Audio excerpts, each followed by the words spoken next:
श्रीमद् भगवद गीता के 700 श्लोक में भगवान श्री कृष्ण ने इतना ही समझाया कि अर्जुन, जितने राजाओं को देख रहे हो, योद्धाओं को देख रहे हो, जिससे तुझे मोह हो रहा है, वह शरीर नहीं है, शरीर में वह जीवात्मा है।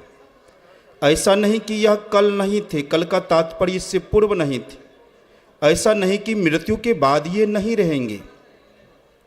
भगवान ने आत्मा की अमरता बतलाते हुए अर्जुन को विषाद से मुक्त करने का प्रयास किया। यह संतमत सत्संग भी हम आपको शरीर रूपी कैद खाना से, शरीर रूपी जेल से निकलने की प्रेरणा देता है। यदि जीव को पता होता कि हम ब्रह्मांड के मालिक हैं, ईश्वर अंश जीव अविनाशी हैं, ना हम खाते हैं, ना सोते हैं, ना स्त्री हैं, ना पुरुष हैं। हमारे मंच संचालक महोदय कह रहे थे कि हम लोगों को बोध हो जाए जिससे हम लोगों से गलती नहीं हो। देखिए भाई, अंधकार मंडल में शरीर भाव में मैं और मेरा लगा रहता है। इस द्वैत भाव में मेरा तेरा जब तक लगा रहेगा तब तक उठा पटक होता रहेगा, मैं मेरा तेरा होता रहेगा। इसी से छूटने का उपाय संतों ने बतलाया है।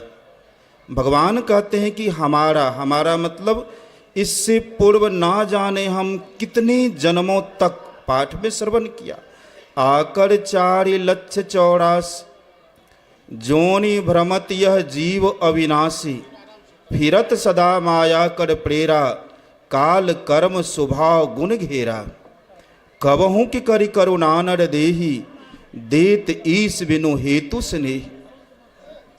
भगवान कहते हैं कि अकारण ही करुणा करने वाले, दया करने वाले परमात्मा हम लोग चीलर, मच्छर, पिलुआ, पिपरी, कीड़ा मकोड़ा, गाय भैंस, किस्म किस्म का वृक्ष बने, किस्म किस्म का पशु पक्षी बने। तब परमात्मा को दया आ गई कि इतने दिनों तक यह जीव सर्पजोनी में रहा है, अपने ही मल का कीड़ा बन कर करके। जब हम हजारों वर्ष, लाखों वर्ष, अरबों वर्ष तड़पते रहे, तब परमात्मा दया कर कर करके एक ऐसा कारागार दिए हैं। यह भी कारागार है, लेकिन इस कारागार में विदुर रूपी संत ने एक सुराग लगा दिया है कि पांडव को तो लक्षागृह में रखा गया है, लेकिन ऐसा सुराग लगा दो कि पांडव चाहे इस लक्षागृह को तोड़कर अपने अंदर में प्रवेश कर कारागार से विमुक्त हो जाए। इसी की चेतावनी आज हम लोग सुन रहे थे। यह चेतावनी उपदेश में क्या क्या सुने?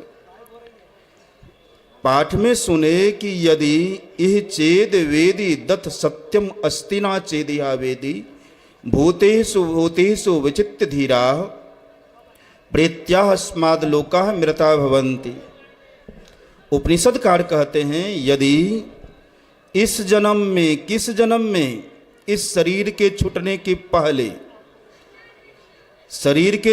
के पहले कमाई धमाई नहीं हो, प्रवचन नहीं हो, घर द्वार नहीं बने, बेटा बेटी नहीं हो, घर मकान नहीं बने, नौकरी चाकरी छूट जाए, कोई हानि नहीं। होना तो वही है शरीर छूटने के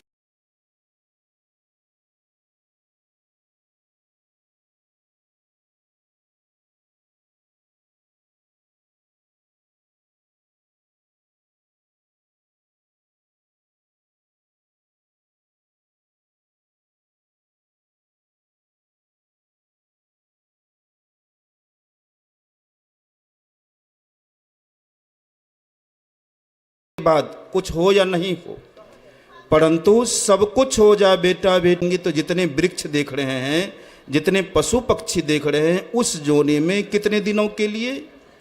अनंत जुग जुगांतर के लिए हम निम्नतर जोनी में चले जाएंगे, सिर धुन धुन कर करके पश्चाताप करते रहेंगे। भगवान यही कहते हैं, पाही न जेहि परलोक सवारा। किसी के घर पर वारंट नोटिस साट दी जाए कि यदि हाजिर नहीं होते हैं कोर्ट में तो कुर्की जब्ती होगी, पुलिस पकड़ कर करके जेल में करेगा, और वह वारंट नोटिस सुन कर करके, देख कर करके भी मौज मस्ती करे, तो इसकी यह मूर्खता है।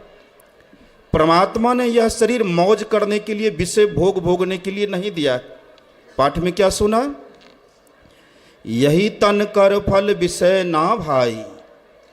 तुलसीदास जी महाराज भगवान राम से हम आपको चेतावनी देते हैं, हे भाई, हे जीवात्मा, इस शरीर को पाने का परिणाम विषय भोग, रूप रस गंध स्पर्श शब्द का भोगना नहीं है। इस शरीर को पाने का लक्ष्य केवल और केवल बाल बच्चे को जन्म देना नहीं है, ऐश मौज करना नहीं है। इस शरीर का तात्पर्य क्या है, उद्देश्य क्या है? इस शरीर का लक्ष्य अपने अंदर में अकूत आनंद का सागर है। हम स्वयं आनंद स्वरूप हैं। इस शरीर में हम गुरु से जुक्ति जानकर अंतर साधन कर करके अपने अंदर में चल कर करके अपने स्वरूप का साक्षात्कार कर लें कि हम आनंद स्वरूप हैं। हम खाने पीने उठने बैठने जाने सोने जागने वाले जीव नहीं हैं। इसी के लिए यह शरीर परमात्मा ने दिया। भगवान क्या कहते हैं? पाही न जेहि परलोक सवारा। यदि ऐसे शरीर को पाकर कर करके आने वाले जोनियों का प्रबंध नहीं करते हैं, चीलर मच्छर जोनियों में जाने से बचने का प्रबंध नहीं करते हैं, सो परत्र दुख पावई, वह दुख पावेगा। सिर धुनी धुनी पछताए, वह सिर धुन धुन कर करके हम आप कोई हों पश्चाताप करेगा।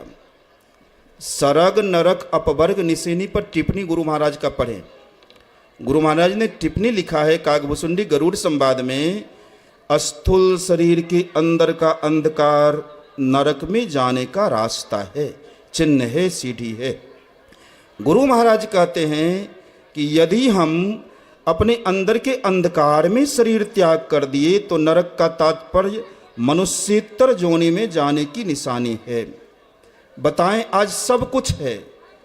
बिहार से चल कर करके मथुरा आ गए, यदि कल बन गए सर्प बिच्छू तो बिहार से मथुरा आ पाएंगे? यह ऐसमौज रहेगा। इसलिए हम आपको चाहिए कि इस शरीर में यदि 100 वर्ष की आयु है, उसके समय का गणना करें तो 100 वर्ष में कम से कम 75 वर्ष की आयु प्रतिदिन 24 घंटा में से 18 घंटा बैठकर अंतर साधन करते हुए कारागार से मुक्त होने का प्रयत्न करें। 6 घंटा शरीर के वास्ते लगाएं। यदि इतना नहीं भी हो तो 12 घंटा शरीर का प्रबंध, 12 घंटा बैठ कर करके कारागार से निकलने का प्रबंध, वह भी नहीं कर पाते। संत लक्ष्मीनाथ गोसाई जी महाराज हम आपसे पूछते हैं कि अय मन पामर, हे मन पामर पत्थर मन, मूर्ख मन अज्ञानी मन, सठ मन, मन पामर हो, नरतन काहे को धड़ी। मनुष्य शरीर क्यों प्राप्त किया? केवल विषय भोग भोगने के लिए, इंद्रिय लोलुपता को तृप्त करने के लिए। खेलत खात बलापन बीते बात बोले तुतली। बचपन में तो समझ नहीं पाते हैं, होश नहीं रहता है, जवानी आती है भोग विलास में गंवा देते हैं, बूढ़े हो जाने पर भजन नहीं हो पाता है। यह शरीर क्यों प्राप्त किया? यह शरीर का एकमात्र उद्देश्य अंतर साधन कर करके इस कारागार से निकल जाना, इस शरीर का प्रबंध, इस शरीर का उद्देश्य। कबीरदास जी महाराज कहते हैं, अय गाफिल, गाफिल मतलब इस शरीर में रहने वाले जीवात्मा, गफलत मत करो।